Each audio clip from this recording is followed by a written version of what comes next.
우리는 천사들이 하나님의 사자라는 것을 성경에서 알고 있습니다. 그들은 또한 성도들과 일반 구원받은 후사들의 필요를 돌보기 위해 하나님에 의해 보내심을 받았습니다. 성경에는 수많은 천사들이 있다고 기록되어 있습니다. 히브리서 12장 22절에 따르면 하늘에 있는 천사의 무리는 셀 수 없이 많습니다. 그러나 우리는 그들의 이름에 익숙하지 않습니다.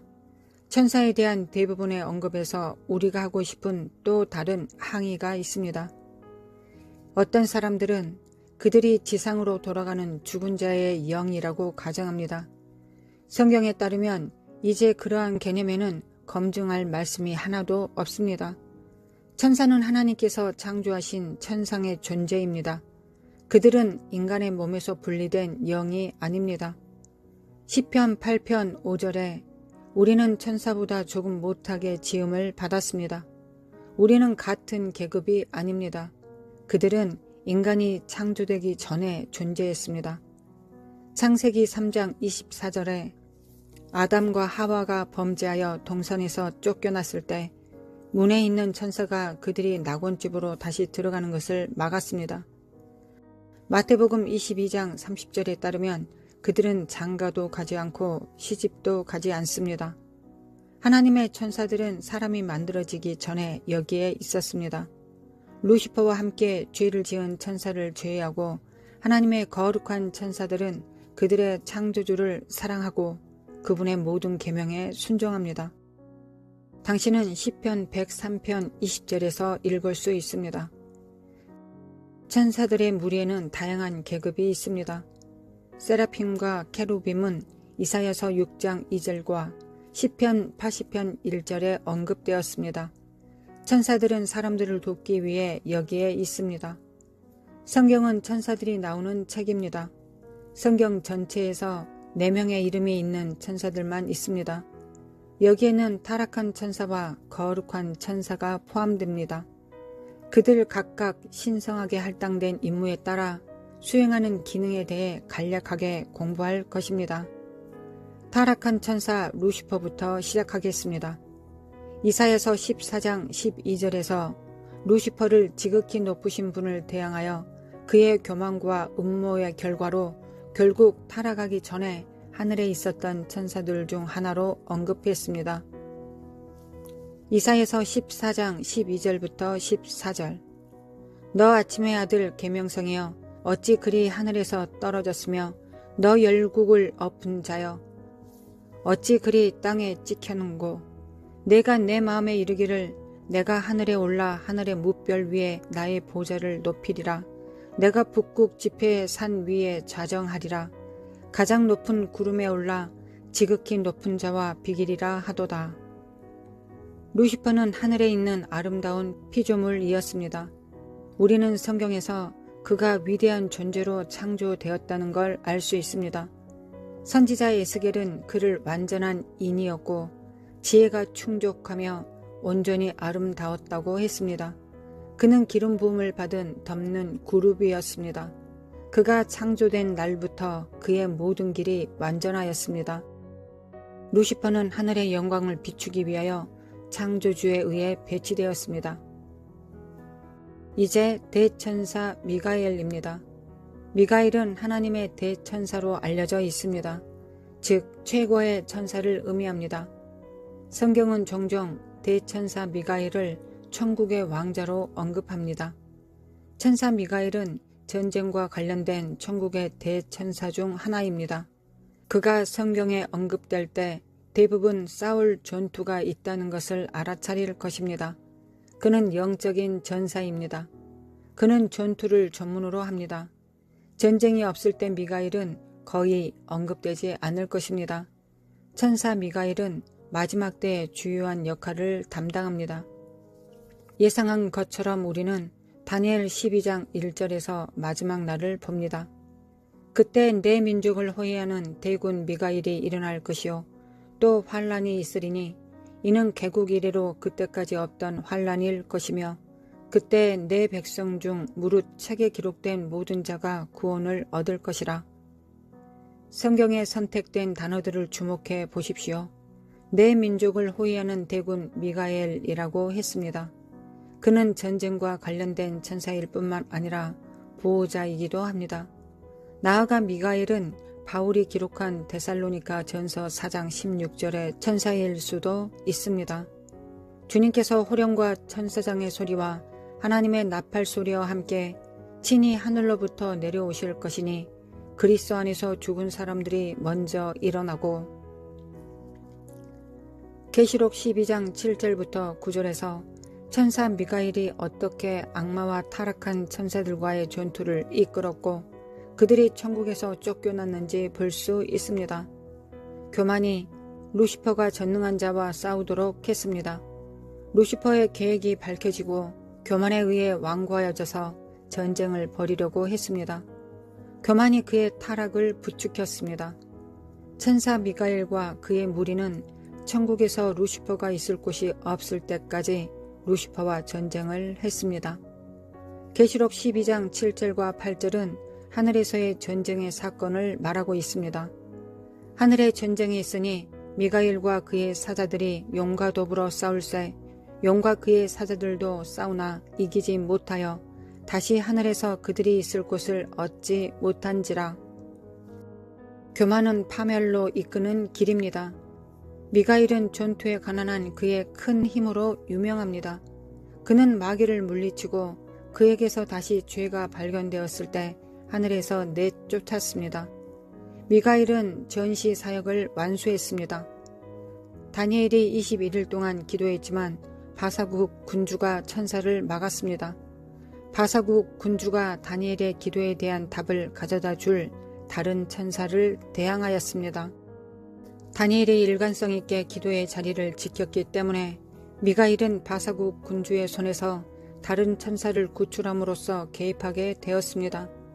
다니엘 10장 12절부터 13절에 천사가 마침내 다니엘에게 와서 이르되 다니엘아 두려워하지 말라. 내가 깨달으려 하여 내 하나님 앞에 스스로 겸비하게 하기로 결심하던 첫날부터 내 말이 응답받았으므로 내가 내 말로 말미암아 왔느니라. 그러나 바사 왕국의 군주가 21일 동안 나를 막았으므로 내가 거기 바사 왕국의 왕들과 함께 머물러 있더니 가장 높은 군주 중 하나인 미가엘이 와서 나를 도와주므로 미가엘이 바사국 군주를 물리쳤습니다. 또한 미가엘은 유다서 1장 9절에서 모세의 시체에 관하여 마귀와 다투어 변론할 때 주의 이름으로 마귀를 꾸짖었습니다. 미가엘은 전투하도록 하나님에 의해 임명되었고 한 번도 패배한 적이 없습니다. 미가엘이 대천사라는 사실은 천사들 사이에 질서와 순위가 있다는 것을 증명합니다. 예를 들어 계시록 12장 7절부터 9절까지 해서 마귀와 그의 천사들과 싸운 것은 미가엘뿐 아니라 다른 천사들을 이끌고 자신이 그들의 총사령관임을 보여주기도 했습니다. 다니엘 10장 13절에서 미가엘이 가장 높은 군주 중 하나로 언급된다는 사실을 강조하고 싶습니다. 그것은 천국에 더 많은 것이 있다는 것을 시사합니다. 그러나 성경은 이에 대해 침묵합니다. 다음은 천사 가브리엘입니다. 당신이 크리스마스 이야기를 들은 적이 있다면 가브리엘이 마리아가 임신하여 예수를 낳을 것이라는 소식을 전한 천사의 이름임을 알고 있을 것입니다. 가브리엘은 성경에서 이름이 붙여진 선한 천사 둘 중 하나입니다. 다른 하나는 우리가 방금 논의한 미가엘입니다. 가브리엘은 때때로 대천사 가브리엘로 언급되었는데 성경은 결코 그에게 이 호칭을 부여하지 않습니다. 미가엘은 유다서에서 분명히 대천사로 언급되지만 가브리엘은 성경에서 그렇게 언급되지 않습니다.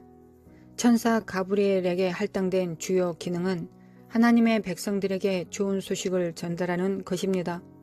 천사 가브리엘은 또한 좋은 소식과 관련이 있습니다. 가브리엘은 예수님의 오실 길을 예비하였던 침례 요한의 잉태 메시지를 전하기 위해 지사장 사가랴에게 보내졌습니다. 특정한 날 사가랴는 성전에 갔습니다. 누가복음 1장 11절에 주의 사자가 그에게 나타나 향단 우편에 섰습니다. 이 천사는 가브리엘입니다. 가브리엘은 사가랴에게 그의 아내 엘리사벳이 아들을 낳을 것이라는 소식을 전했습니다. 이 소식이 사가랴에게 이상했습니다. 누가복음 1장 18절에서 20절. 사가랴가 천사에게 이르되 내가 이것을 어떻게 알리오? 내가 늙고 아내도 나이가 많으니이다. 천사가 대답하여 이르되 나는 하나님 앞에 서 있는 가브리엘이라. 이 좋은 소식을 전하여 내게 말하라고 보내심을 받았노라. 보라, 이 일이 되는 날까지 내가 말 못하는 자가 되어 능히 말을 못하리니 이는 내가 내 말을 믿지 아니함이거니와 때가 이르면 내 말이 이루어지리라 하더라. 또한 가브리엘은 예수님의 어머니가 된 마리아에게 보내졌습니다. 누가복음 1장 28절부터 31절. 그에게 들어가 이르되 은혜를 받은 자여 평안할지어다. 주께서 너와 함께 하시도다 하니 처녀가 그 말을 듣고 놀라 이런 인사가 어찌함인가 생각하매 천사가 이르되 마리아여 무서워하지 말라. 내가 하나님께 은혜를 입었느니라. 보라, 내가 잉태하여 아들을 낳으리니 그 이름을 예수라 하라. 누가복음 1장 26절에 마리아 정혼자 요셉에게 나타난 자도 가브리엘입니다. 그녀의 잉태가 성령으로 된 것이니 요셉에게 마리아를 떠나지 말라고 합니다. 가브리엘이 성경에 등장할 때마다 사람들에게 좋은 소식을 전합니다. 세상은 그를 큐피드를 닮은 귀엽고 꽃같은 작은 메신저 소년으로 그렸습니다. 이것은 완전히 잘못된 것입니다. 가브리엘이 사가랴와 마리아와 다니엘에게 나타났을 때 세 사람 모두 두려움에 사로잡혔습니다. 누가복음 1장 12절. 사가랴가 그를 보고 놀라며 무서워하니. 누가복음 1장 29절. 마리아가 그를 보고 놀라 이런 인사가 어찌함인가 생각하매. 다니엘 8장 17절. 그가 내가 선 곳으로 나왔는데 그가 나올 때 내가 두려워서 하늘을 땅에 대고 엎드리매. 그는 그의 메시지를 계속 전하기 전에 그들 각자를 안심시켜야만 했습니다. 이제 성경에 이름이 있는 마지막 천사로 넘어갑시다. 대부분의 사람들은 그가 천사로 묘사된 것은 말할 것도 없고 그가 성경에 있는지도 모릅니다. 대부분의 사람들이 들어본 적이 없는 그 천사는 신약의 마지막 책 계시록에 등장합니다. 그의 이름은 아바돈 또는 아볼론입니다. 많은 기독교인들이 아바돈이라는 천사에 대해 들어본 적이 없습니다. 그들은 주로 미가엘과 가브리엘을 알고 있습니다. 아마도 그들이 여러 성경 구절에 등장했기 때문일 것입니다. 아바돈은 아볼론과 같습니다. 그는 계시록 9장 11절에 언급되었습니다. 그들에게 왕이 있으니 무저갱의 사자라. 히브리어로는 그 이름이 아바돈이요 헬라어로는 그 이름이 아볼론이더라. 많은 주석가들은 아바돈을 사탄 자신이라고 생각합니다. 그러나 무저갱의 사자인 아바돈은 악마 수호의 군주나 능력자 중 하나일 가능성이 높습니다. 에베소서 6장 12절. 우리의 씨름은 혈과 육을 상대한 것이 아니요 통치자들과 권세들과 이 어둠의 세상 주관자들과 하늘에 있는 악의 영들을 상대함이라. 그는 아마도 에베소서에 묘사된 실체 중 하나일 가능성이 큽니다. 사탄이 많은 이름으로 알려져 있지만 아볼론이 그들 중 하나가 아닙니다. 아바돈은 마지막 날의 무대에 오르게 될 메뚜기로 가득 찬 무저갱을 다스리는 자 수하에서 일하는 악마로 보입니다. 아바돈은 파괴하는 천사를 의미합니다. 악마가 던져질 무저갱을 관장하는 천사입니다. 아바돈은 무저갱에서 나올 메뚜기의 왕입니다.